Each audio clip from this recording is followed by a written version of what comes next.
সুপ্রিয় ভাই ও বোনেরা সবাইকে ভালোবাসা এবং শুভেচ্ছা জানিয়ে আজকে কয়েকটি বিষয় নিয়ে আলোচনা করব। প্রথমেই আমি একটি রিল প্লে করে শোনাই। তারপর এটির উপর ভিত্তি করে আরেকটি ভিডিও ফুটেজ প্লে করে শোনাবো। তারপর আমি মূল আলোচনায় যাব। আলোচনা করব কয়েকটি পয়েন্ট নিয়ে। তো আপনারা আমার সাথে শুরু থেকে শেষ পর্যন্ত থাকুন। এই হচ্ছে নুরুল হক নুরু। তার বক্তব্যটা একটু প্লে করে শুনুন। এই প্রতিবেশী কিন্তু আমরা পাল্টাতে পারবো না। তাহলে এখন প্রতিবেশীর সাথে যদি আমাদের বৈরী সম্পর্ক থাকে, তারাও ক্ষতিগ্রস্ত হবে, আমরাও ক্ষতিগ্রস্ত হব। এই বউ পাল্টানো যায়, প্রতিবেশী পাল্টানো যায় না। বর্ডারের যে প্রতিবেশী ভারত, এই প্রতিবেশী কিন্তু আমরা পাল্টাতে পারবো না। তাহলে এখন প্রতিবেশীর সাথে যদি আমাদের বৈরী সম্পর্ক থাকে, তারাও ক্ষতিগ্রস্ত হবে, আমরাও ক্ষতিগ্রস্ত হব। আচ্ছা, ঠিক আছে, শুনলাম। এইবার এই বক্তব্যটা শুনুন তো। এর আগে কি বলেছিল নুরা পাগলা? শুনুন। ভারত যদি নিষেধাজ্ঞা দেয়, আমাদেরও এত ঠেকা পড়ে নাই যে ভারত গিয়ে পীড়িত করার কাজে। পীড়িত করার বহুত রাষ্ট্র আছে, বহুত দেশ আছে। আমাদের ভারতের প্রতি আহ্বান থাকবে যে আপনারা একটা বৃহৎ রাষ্ট্র, আপনারা সুপার পাওয়ার হতে চান, সুতরাং আপনাদের তো মন মানসিকতা সেরকম সুপার পাওয়ার হওয়া উচিত। আপনাদের তো এরকম। আচ্ছা, আর বেশি শোনানোর দরকার নাই। এই নুরুল হক নুরু হুম এই ভিডিওতে কি বলেছে? বলেছে যে ভারতের সাথে পীড়িত করার এত ঠেকা পড়ার দরকার নাই, আমাদের এত এত ঠেকা নাই। আরও পৃথিবীর বহু দেশ আছে। এখন কেন বলছে যে বউ পাল্টানো যায়, প্রতিবেশী পাল্টানো যায় না? এখন আগে যে সুরে কথা বলেছিল, সেই সুর কেন পাল্টালো? তো বউ তো নুরুল হক নুরু, তুমি তোমার বউ পাল্টাতে পারবে। ঠিক একই সাথে কি সুরও পাল্টাতে পারবে? বউ পাল্টালে পরে তেমন কোনো দূষণীয় কিছু না হতে পারে, কারণ বউয়ের সাথে বনিবনা না হলে বউ পাল্টানো যায়, বউকে ডিভোর্স করা যায়। কিন্তু আগে যে সুরে কথা বলেছিলে ভারতের বিরুদ্ধে, এখন সেই সুর যে পাল্টিয়ে কথা বলছো, এই সুর পাল্টানোটাকে কি বলে? সুর পাল্টালে কিন্তু আপনাদের উপর মানুষের কোনো আস্থা থাকবে না। মানুষ বলবে যে এরা হচ্ছে হিপোক্রেট, মুনাফেক। আপনার যে বাবা ডক্টর খবিসে ইউনূস, ডক্টর খবিস, উনি তো অলরেডি বলেছেন ভারতের সাথে সম্পর্ক বজায় রাখতে হবে। তো নুরুল হক নুরু, এতদিন যাবৎ ভারতের পণ্য বয়কট নিয়ে আন্দোলন করছিলে কেন? এখন বলছো প্রতিবেশী পাল্টানো যায় না, বউ পাল্টানো যায়। তো ঠিক আছে, প্রতিবেশী পাল্টানো যায় না, ভালো কথা। প্রতিবেশী দেশ যদি আপনার মতো নুরুল হক নুরা পাগলা এবং ইনুস খবিস এদেরকে যদি দিন রাত খুঁচাতে থাকে, হ্যাঁ, অসহ্য যন্ত্রণার মধ্যে রাখতে পারে, তাহলে রেখে যদি থাকে, তাহলে প্রতিবেশী দেশ পাল্টাতে পারবেন না। কিন্তু আরেকটা প্রতিবেশী রাষ্ট্রে, ওই প্রতিবেশী রাষ্ট্রের যন্ত্রণা থেকে বাঁচার জন্য পলিটিক্যাল অ্যাসাইলাম নিতে পারেন, অথবা নাগরিকত্ব নিতে পারেন। প্রতিবেশী রাষ্ট্র তো পাল্টাতে পারবেনই না, ভারতকে তো পাল্টানো সম্ভব না। ভারতের পেটের ভিতর বাংলাদেশ আছে। সুতরাং আপনারা ভারতের পেটের ভিতর আছেন। এখন এক কাজ করতে পারবেন, ভারতকে পাল্টাতে পারবেন না ঠিকই, কিন্তু দেশ ছেড়ে অন্য দেশে চলে যেতে পারবেন, অন্য দেশে নাগরিকত্ব নিতে পারবেন। তো এটা করেন না কেন? পাগলামির জায়গা পান না? এত হিপোক্রেসি। এখন মাইনকার বাসের চিপায় পড়েছেন, এখন মাইনকার চিপায় পড়েছেন, পড়ে এই জাতীয় কথাবার্তা বলছেন। আপনাদের কথাগুলো আমাদের জানা আছে। আচ্ছা, ইনুস সম্পর্কে আমার একটা বক্তব্য। ইনুস এবং ইনুসের উপদেষ্টা মণ্ডলী হচ্ছে নাইট ক্লাবের মতো, আর ইনুস হচ্ছে নাইট ক্লাবের ম্যানেজার। সারা রাত ইনুস এই বুইড়া ম্যানেজার, নাইট ক্লাবের ম্যানেজার, সারা রাত মদ টদ খেয়ে নর্তন কুর্দন ডান্স মান্স করে সকালবেলা তার ইয়াং ওয়েটারদের সাথে, হ্যাঁ, মারামারি করে মাথা ফাটাইয়া দিয়ে একজন আরেকজনের মাথা মদের বোতল দিয়ে বাড়িয়াইতে ফাটিয়ে দিয়ে, তারপর নাইট ক্লাবের কাজ খতম। সকালবেলা উঠে ইনুস, নাইট ক্লাবের ম্যানেজার ইনুস এবং তার ইয়াং ওয়েটার পোলাপাইনদের সাথে মদ খেয়ে নাচ গান করে সকালবেলা একজন আরেকজনের মাথায় বাড়ি মদের বোতল দিয়ে বাড়িয়াইতে খতম। নাইট ক্লাবের ম্যানেজার খতম। তো ইনুসের অবস্থা হচ্ছে এইরকম। এখন শুনলাম ইনুস নাকি জাতিসংঘে ভাষণ দিতে যাচ্ছে, তার সাঙ্গপাঙ্গ নিয়ে যাচ্ছে। ঠিক আছে, এখন ইনুসের তো জাতিসংঘের ভাষণ দেওয়ার কোনো বৈধতা নাই, কারণ সে হচ্ছে অবৈধ। সে জনগণের দ্বারা নির্বাচিত না। আগের সংবিধান মোতাবেক যে রাষ্ট্রপ্রধান, যে মানে প্রেসিডেন্ট রয়েছেন, তার অধীনে ইনুস এবং ইনুসের বাহিনীরা শপথ নিয়েছে। তো সংবিধান তো পাল্টানো হয় নাই। বাংলাদেশের সংবিধানে তো উপদেষ্টা মণ্ডলীর কথা নেই। আর তাছাড়া শেখ হাসিনা যখন বাংলাদেশের এখনো বৈধ প্রাইম মিনিস্টার, তখন ইনুস জাতিসংঘে গিয়ে কোনো অবস্থাতেই ভাষণ দিতে পারে না। জাতিসংঘের আইন অনুযায়ী এটি হচ্ছে অবৈধ। শেখ হাসিনা তো পদত্যাগ করেন নাই। শেখ হাসিনা এখনো বাংলাদেশের বৈধ প্রধানমন্ত্রী। তার পদত্যাগ পত্র তো ইনুস সারা পৃথিবীর মানুষের কাছে দেখাতে পারে নাই। পেরেছে? উত্তর হচ্ছে না, পারে নাই। তো শেখ হাসিনার পদত্যাগপত্র কোথায়, এটা দেখাক, তারপর জাতিসংঘে গিয়ে বক্তৃতা দিক। ঠিক আছে, বোঝা গেল? এরপরে শেখ হাসিনার পদত্যাগ পত্রের ব্যাপারে তারা যে কথাগুলো বলছে, সেই কথাগুলো সম্পূর্ণরূপে মিথ্যে।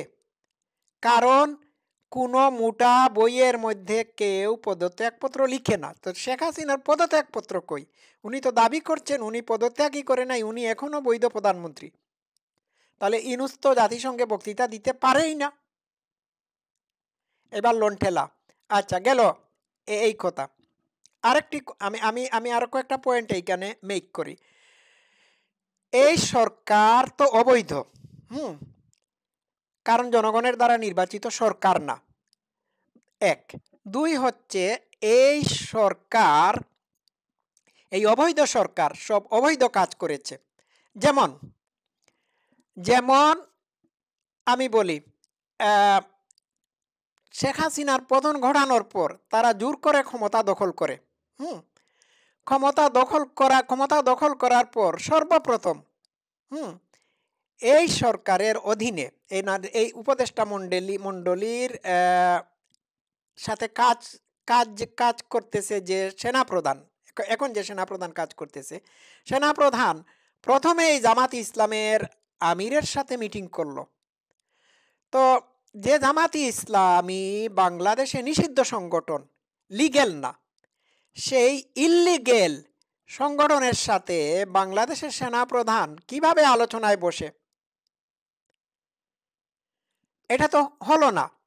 তার সাথে আলোচনায় বসতে হলে জামাতকে, জামাতে ইসলামকে প্রথমত লিগেলাইজ করতে হবে।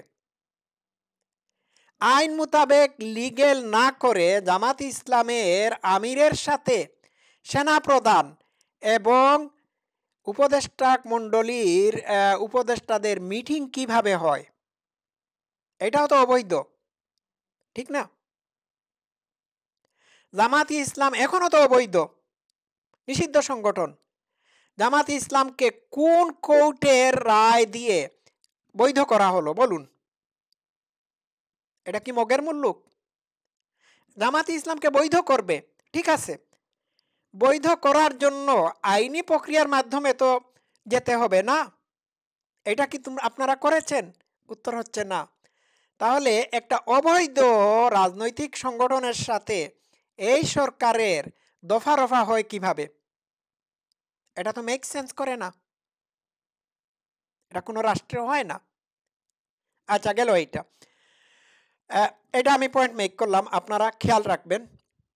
ইউনূস যে ক্ষমতায় না, ক্ষমতা জোর করে দখল করার পরপরই ৬০০ আহ, প্রায় ৬০০ কোটির উপরের কর ফাঁকি দেওয়ার টাকাকে সে মওকুফ করে দিল। এটা কিভাবে করলো? ইউনূসের উপর এই কর ফাঁকির অভিযোগ প্রমাণিত হয়েছে আদালত কর্তৃক। এখন ইউনূস কি কোনো আদালতের বিচারপতি? সে কি আদালতে শুনানির মাধ্যমে সে এটিকে মানে মওকুফ করার অধিকার পেয়েছে? উত্তর হচ্ছে না।